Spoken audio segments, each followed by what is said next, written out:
नमस्कार, जय हिंद प्यारे साथियों। आज इस क्लास में हम गणित के उन महत्वपूर्ण प्रश्नों को सॉल्व करना सीखेंगे जो आपके एग्जाम पैटर्न पर होंगे, जिन्हें यदि आप सॉल्व करना सीख जाते हैं तो निश्चित ही यहाँ से आपको एग्जाम में प्रश्न देखने को मिलेंगे और आप उन्हें अवश्य कर आएंगे। इसलिए आप सभी से रिक्वेस्ट है, वीडियो कंप्लीट देखें और आप कितने प्रश्नों के सही जवाब दे पाते हैं वो भी आप हमें कमेंट करके अवश्य बताएं। तो चलिए भाई शुरू करते हैं इस प्यारे से वीडियो को। प्रश्न क्रमांक 1 में कहा गया है, यदि प्रथम n प्राकृत संख्याओं का माध्य 25 है तो n का मान क्या होगा। तो चलिए भाई इस प्रश्न को हम हल करते हैं।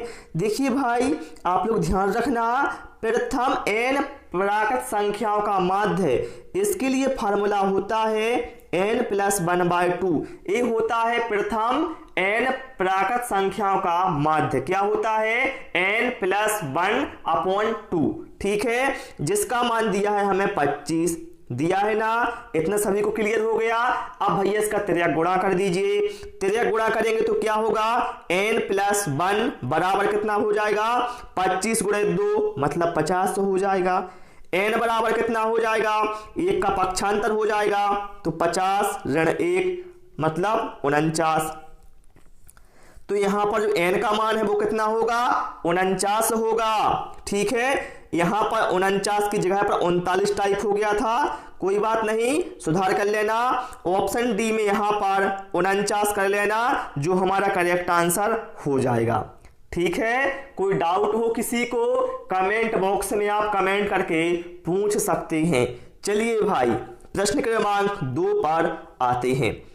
कहा गया है, यदि वृत्त का क्षेत्रफल उसकी परिधि का 7/2 गुना हो तो वृत्त का क्षेत्रफल वर्ग सेंटीमीटर में ज्ञात कीजिए।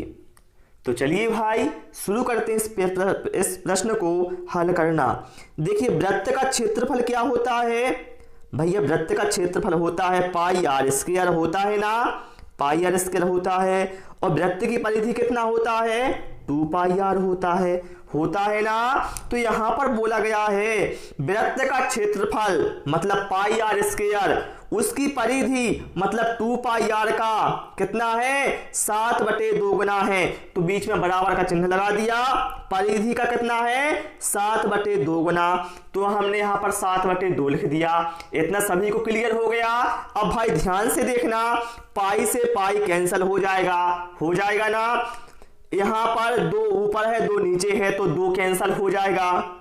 यहां पर क्या है? r², इसको मैं लिख सकता हूं r × r बराबर, यहां क्या बचा?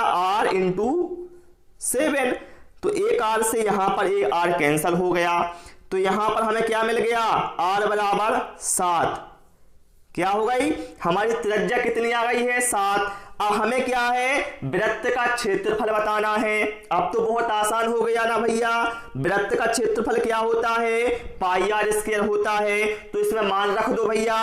पाई का मान 22/7, r² मतलब r का मान 7 है तो 7 × 7 लिख दिया।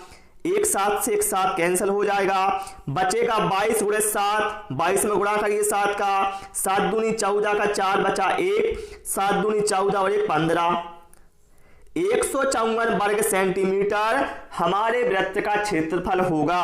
यहां पर करेक्ट आंसर हमारा क्या है? ऑप्शन सी के साथ चला जाएगा। ठीक है, और आप सभी से रिक्वेस्ट है मेरी, वीडियो पसंद आए तो वीडियो को लाइक और शेयर करें और चैनल को सब्सक्राइब नहीं किया है भाई तो चैनल को जरूर सब्सक्राइब कर लें। चलिए भाई प्रश्न क्रमांक 3 पर आते हैं। क्योंकि जो आपका एग्जाम है उसमें इसी तरह के प्रश्न आने वाले हैं। चलिए यहां पर बोला गया है, यहां पर कहा गया है 2 कोटि पूरक कोणों का अंतर 40 डिग्री है। दोनों कोण कितने होंगे? देखिए बताना है दोनों कोण क्या होंगे। तो देखिए भाई यहां पर आप लोग ध्यान रखना, एक होता है कोटि पूरक और दूसरा होता है समपूरक। ठीक है, तो ध्यान रखना जो कोटि पूरक कोण होते हैं उनका योग होता है 90 अंश और समपूरक कोणों का योग होता है 180 अंश। ये आप लोग ध्यान रखेंगे। ठीक है, तो भैया हमने मान लिए 2 कोटि पूरक कोण x और y हैं। ठीक है, ये हमने मान लिया। अब यहां पर क्या है भैया, कहा गया है दो कोटि पूरक कोणों का अंतर 40 अंश है। तो हमने भैया x ऋण y, हमने दो कोण माने थे ना, एक x और एक y, इनका अंतर कितना है 40 अंश है। ठीक है, ये कहा गया है। और हम जानते क्या है भैया, हम जानते हैं दो कोटि पूरक कोणों का जो योग है वो 90 अंश के बराबर होता है। मतलब x प्लस वाई बराबर कितना 90 अंश के बराबर होता है, हम जानते हैं। अब क्या करो, दोनों समीकरणों को जोड़ दो तो क्या होगा, y से y कैंसिल हो जाएगा, यहां हो जाएगा 2x बराबर 40 और 90 कितना हो जाएगा 130 हो जाएगा। x बराबर कितना हो जाएगा 130 भागे 2, 130 में भाग दोगे 2 का तो कितना आ जाएगा 65। मतलब भैया पहला कोण हमारा कितना आ गया 65 आ गया ना। अब भैया दोनों का योग 90 होना चाहिए, तो जब पहला 65 है तो दूसरा कितना होगा, 90 में से 65 को माइनस करेंगे तो मिलेगा 35 है। मतलब तो कोण क्या होंगे 65 और 35 होंगे। ठीक है, 65 अंश का और 35 अंश का। तो यहां पर करेक्ट आंसर क्या है हमारा, ऑप्शन ए के साथ चला जाएगा।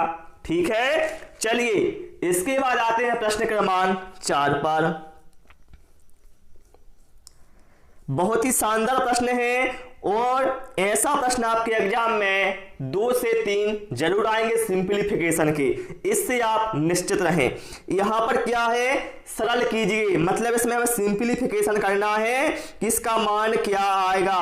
तो भैया मैं आपको इसका सबसे आसान तरीका बताने वाला हूं, हर कोई कर सकता है। ठीक है, देखिए यहां पर क्या है 6 के ऊपर 3 की घात है, मतलब 6 को कितनी बार लिखना है आपको 3 बार लिखना है, तो लिख लो। देखिए जैसा मैं करवा रहा हूं ऐसा ही करना आप लोग। हम क्या करते हैं 6 को लिख लेते हैं 3 बार, फिर क्या है 8 के ऊपर 2 की घात है तो 8 को लिख लिया हमने 2 बार, फिर क्या है 18 के ऊपर 4 की घात तो 18 को लिख लेते हैं हम 4 बार। ठीक है, 18 को कितनी बार लिखना है हमें 4 बार। क्लियर। अब नीचे देखो 4 के ऊपर कितने की घात है 3 की, मतलब 4 को लिखना है 3 बार। ठीक है, फिर क्या है 9 को लिखना है 2 बार। ओके, फिर 12 को लिखना है 2 बार, क्योंकि 12 के ऊपर 2 की घात है। इतना सभी को क्लियर हो गया ना, जिस अंक के ऊपर जितने की घात थी हमने उतनी बार लिख लिया। ठीक है, अब देखिए भाई, अब हमें करना है इनको क्रॉस करना है, तो क्रॉस कैसे करना है वो आप यहां पर देख लो। देखिए सबसे पहले हम क्या करेंगे 9 एकम 9, 9 दूनी 18, 9 एकम 9, 9 दूनी 18। कितना आसान है ना, इतना हो गया सभी को क्लियर। अब देखिए अब इसके बाद क्या करना है हमें 4 एकम 4, 4 दूना 8, 4 एकम 4, 4 दूना 8। ठीक है, अब क्या है 6 एकम 6, 6 दूना 12, 6 एकम 6, 6 दूना 12। क्लियर हो गया ना इतना। अब क्या है 2 एकम 2, 2 3 6। ठीक है, कट गया ना इससे।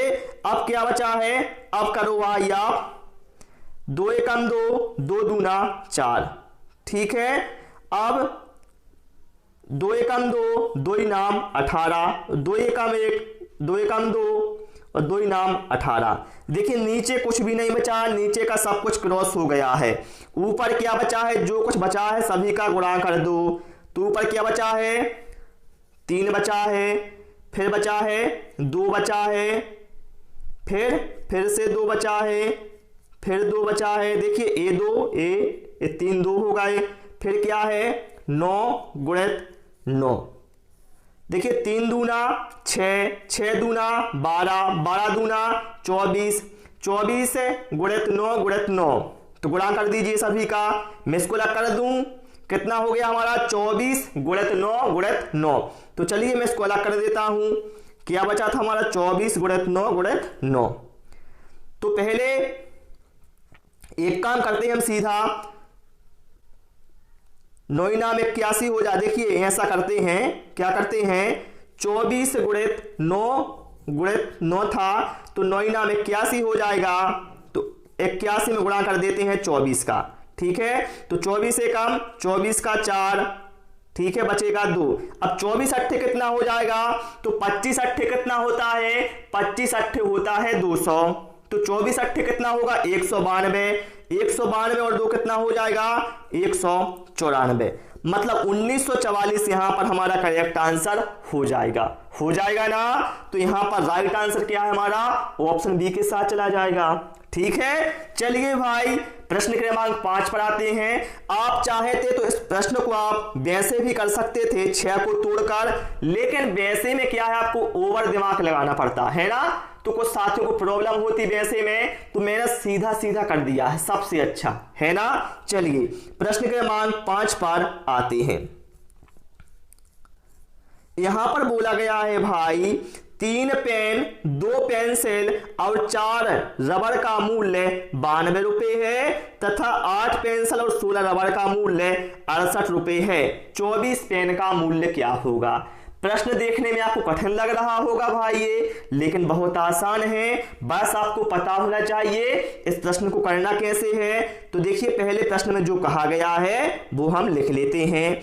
क्या कहा गया है भाई, यहां पर बोला गया है 3 पेन प्लस 2 पेंसिल, ठीक है, और 4 रबड़, 4 कितने क्या है 4 रबड़, यहां अच्छे से लिख लेता हूं 4 रबड़, इनका मूल्य कितना दिया है 92 रुपए दिया है।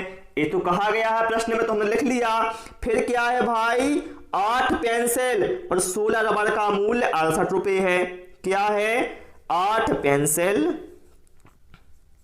और 16 रबड़ का मूल्य कितना है 68 रुपए है। अब देखिए भाई यहां पर क्या है 8 पेंसिल 16 रबड़ का मूल्य 68 रुपए है। देखिए भाई इसमें यदि हम भाग दें 4 से, इसमें दें और इसमें दें 4 से, तो चला जाएगा ना। तो आपको यही करना है, सभी में क्या है 4 से भाग लगाना है ना। तो देखिए यहां पर आप 4 से भाग लगाएंगे तो यहां बचेगा 2 पेंसिल, इसमें 16 में 4 से भाग देंगे तो बचेगा कितना 4 चौके 16, तो 4 बार जाएगा 4 रबड़ बराबर 68 में 4 से भाग देंगे तो 17। तो यहां पर हमें क्या है 2 पेंसिल 4 रबड़ का मूल्य 17 रुपए मिल गया है।